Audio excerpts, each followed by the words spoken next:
జనరల్‌గా నేను చూసినంత వరకి భార్య, భర్త ఇంకా పిల్లలు చాలా హ్యాపీగా ఉండే ఫ్యామిలీలో ఒకవేళ భర్త నేను నా భార్య, పిల్లలు ఇంకా నా ఫ్యామిలీతో చాలా హ్యాపీగా ఉండాలి అనుకుని భర్త ఉంటే భార్య అయినా దారి తప్పుతుంది. లేదా భార్యే నేను నా భర్త ఇంకా పిల్లలు నా ఫ్యామిలీ చాలా హ్యాపీగా ఉండాలి, లైఫ్ అంతా ఇలానే ఉండాలి అని భార్య అనుకుంటే భర్త అయినా దారి తప్పుతాడు. జనరల్‌గా నేను చూసినంత వరకి 90% ఇలానే ఉంటారు.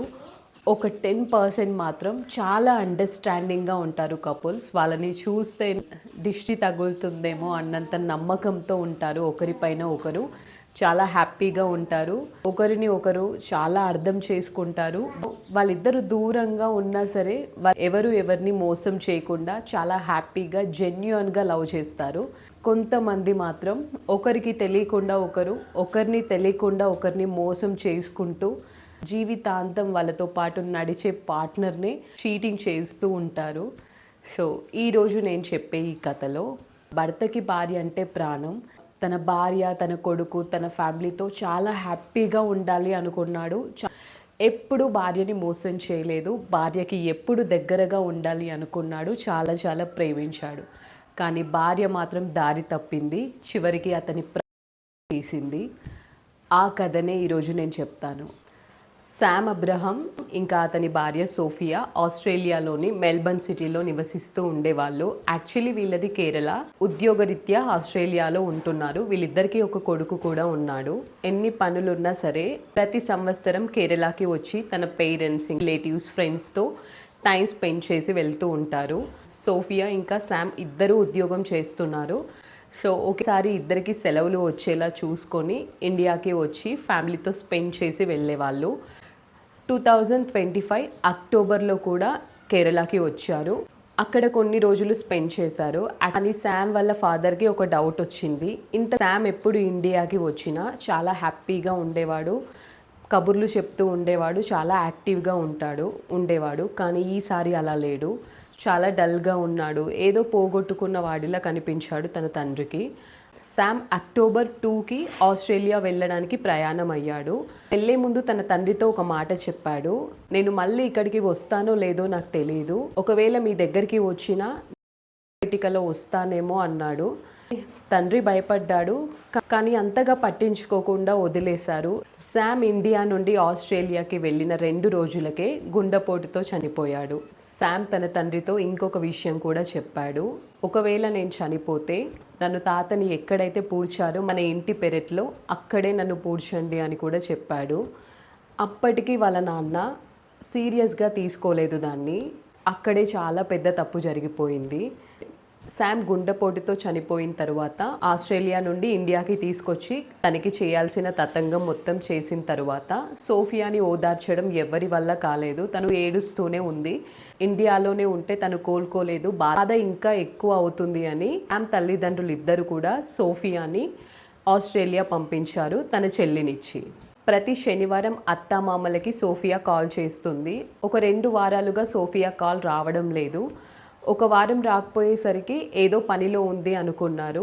నెక్స్ట్ వీక్ కూడా తన దగ్గర నుండి కాల్ రాకపోవడంతో తన మామ ఆస్ట్రేలియాలో ఉంటూ వీళ్ళకి తెలిసిన తెలుగు వాళ్ళకి కాల్ చేసి అక్కడ ఏం జరుగుతుంది, సోఫియా ఎలా ఉంది, కాల్ ఎందుకు చేయడం లేదు, తన బాగోగులు తెలుసుకోవడం కోసం కాల్ చేస్తే వాళ్ళు ఒక షాకింగ్ నిజం చెప్పారు. అదేంటంటే సోఫియాని పోలీసులు అరెస్ట్ చేశారు.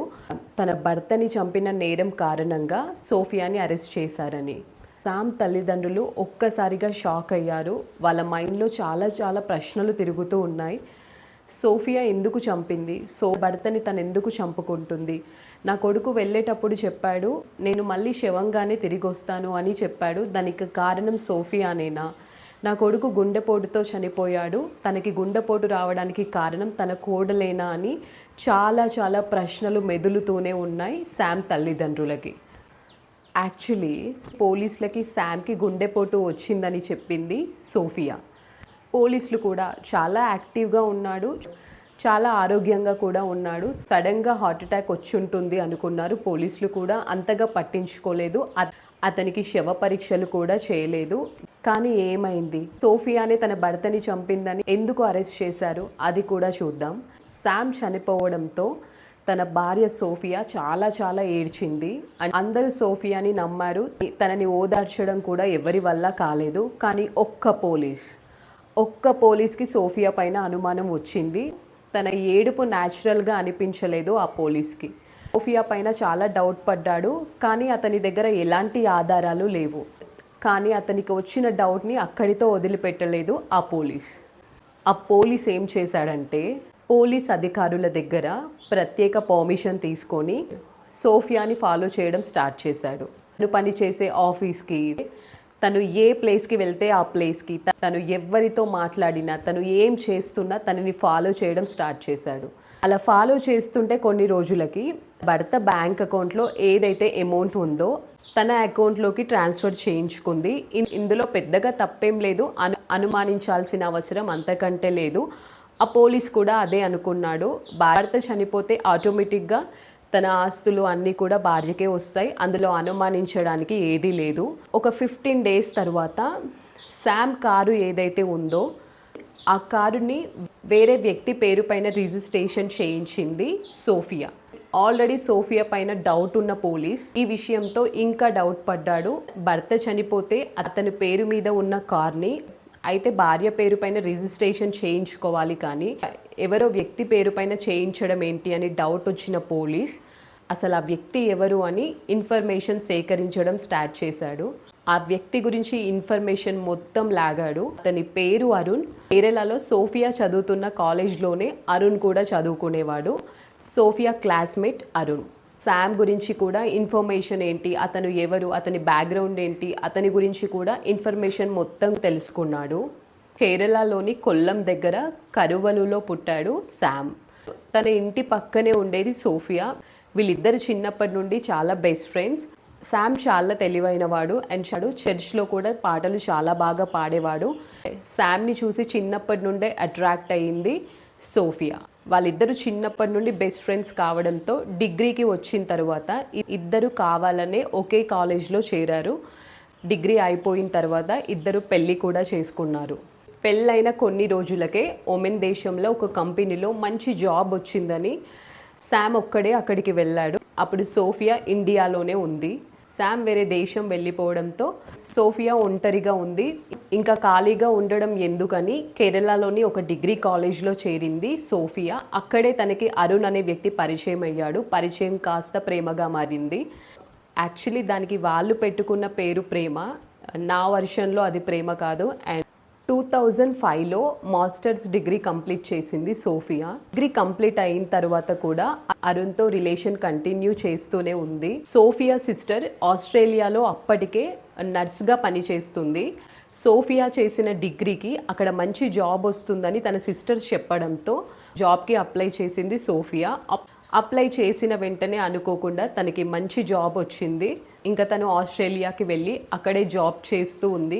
చాలాసార్లు శామ్ సోఫియాతో చెప్పాడు, నువ్వో దేశంలో నేనో దేశంలో ఎందుకు, నువ్వు కూడా ఒమెన్కి వచ్చాయి, ఇద్దరం కలిసి జాబ్ చేసుకొని హ్యాపీగా ఉందామని చెప్పినా తను వెళ్ళడానికి ఇష్టపడలేదు. ఎందుకంటే అరుణ్ సోఫియా లవర్, అతను కూడా ఆస్ట్రేలియాలోనే ఉంటున్నాడు. ఇంకా వాళ్ళిద్దరికీ పూర్తి స్వేచ్ఛ ఉంది. సో హ్యాపీగా వాళ్ళిద్దరూ ఇష్టం వచ్చినట్లు తిరుగుతున్నారు.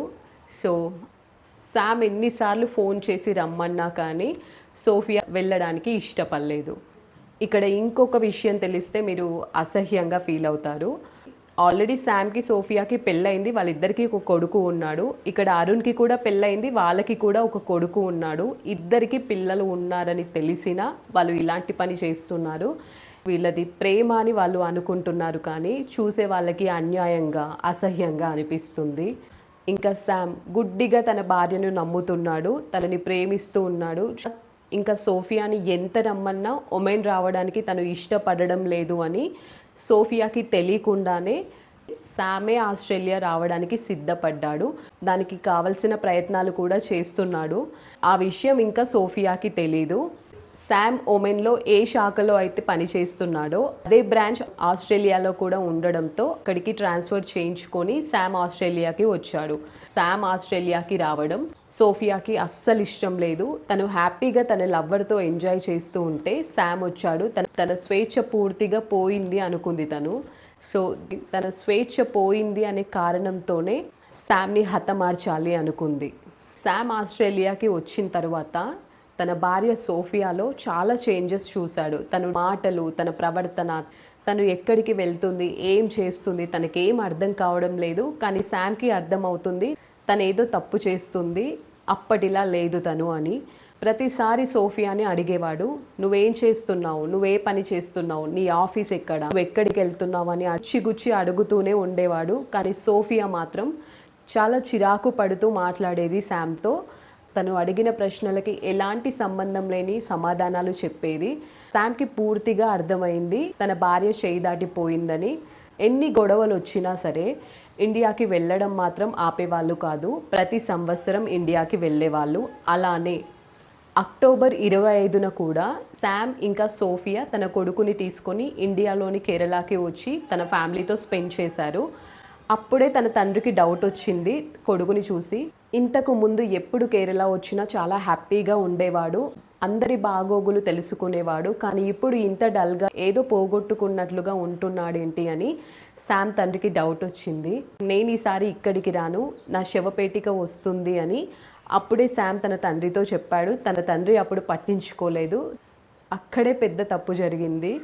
అతను చెప్పింది అర్థం చేసుకొని ఉంటే అతను చనిపోయేవాడు కాదు. శామ్ కూడా సోఫియా ఏం చేస్తుంది, తన లైఫ్లో ఏం జరుగుతుంది, తన పేరెంట్స్తో షేర్ చేసుకొని ఉన్నా అలాంటిది జరిగేది కాదు. తన పేరెంట్స్తో షేర్ చేసుకోవడానికి ఇబ్బందిగా ఉన్నా తన ఫ్రెండ్స్ ఇంకా రిలేటివ్స్తో అయినా షేర్ చేసుకొని ఉండాల్సింది. కానీ శామ్ అలా చేయలేదు. అక్కడి నుండి ఇండియా నుండి ఆస్ట్రేలియా వెళ్ళిన 2 రోజులకి శామ్ ఆఫీస్ నుండి ఇంటికి రాగానే సోఫియా అతనికి అవకాడో మిల్క్ ఇచ్చింది. అతను దాన్ని తాగి అలానే పడుకున్నాడు. యాక్చువల్లీ అందులో సోఫియా నిద్ర మాత్రలు కలిపింది. ఆ విషయం శామ్కి తెలియక తాగేశాడు, అతను పడుకున్నాడు. ఇంకొక విషయం ఏంటంటే సోఫియా లవర్ అరుణ్ కూడా శామ్ ఇంట్లోనే ఉన్నాడు, అదంతా చూస్తూనే ఉన్నాడు. ఇంకా శామ్ పడుకున్నాక అరుణ్ వచ్చి సోఫియాతో ఆరెంజ్ జ్యూస్ చేయమని చెప్పాడు. సోఫియా అలానే ఆ ఆరెంజ్ జ్యూస్ చేసింది. ఆ ఆరెంజ్ జ్యూస్లో విషం కలిపి పడుకున్న శామ్ నోరు తెరిచి కొంచెం కొంచెంగా ఆ జ్యూస్ని పోశారు. ఇంకా విషం ఎక్కువగా కలపడంతో అరుణ్ నోట్లో నుండి నురగలు రావడం స్టార్ట్ అయినాయి. కొద్దిసేపటికే అతను చనిపోయాడు. అతను చనిపోయిన తర్వాత అరుణ్ తన ఇంటికి వెళ్ళిపోయాడు. సోఫియా అరుణ్ పడుకునే మంచం పైనే బాడీ పక్కనే పడుకుంది ఆ రోజు. ఇంకా శామ్ అబ్రహాం చనిపోయిన నెక్స్ట్ డే మార్నింగ్ పోలీసులతో శామ్కి గుండెపోటు వచ్చి చనిపోయాడని చెప్పింది సోఫియా. పోలీసులు కూడా పెద్దగా అనుమానపడలేదు, ఎందుకంటే శామ్ పైన ఎలాంటి గాయాలు లేవు, చాలా హెల్తీగా కనిపించాడు. అంతేకాకుండా సడన్గా హార్ట్ అటాక్ కూడా వస్తూ ఉంటుంది కదా జనరల్గా, అలానే అనుకున్నారు పోలీసులు. అలా అనుకుని వాళ్ళ పేరెంట్స్ ఇంకా పోలీసులు అందరూ నమ్మి అతను చనిపోయిన తర్వాత కూడా సోఫియాని నమ్మారు. కానీ ఒకే ఒక పోలీస్ అతని వల్లే సోఫియా ఇంకా అరుణ్ బయటపడ్డారు.